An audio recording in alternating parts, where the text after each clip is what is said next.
Oh, hello. I am going on a 3-day trip with my brother again. This guy never stops following me around, man. Anyway. Yeah, so I done all my packing and it took forever, man. I made a list. I had it all planned out. At least I thought I did. And, well, let's see what I got in my big bag. So, I got this little tote, more like a purse, and my 5-liter bag, and a little first aid kit in case we tumble. You know what I mean? That's it. 3 days. It's enough. It's perfect. No more. We are ready. KTM 690 Enduro R.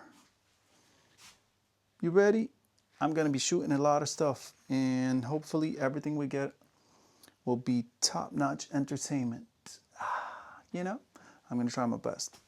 See you guys in a week or two-ish when I edited everything. Peace. Ride safe. Be safe. Yeah.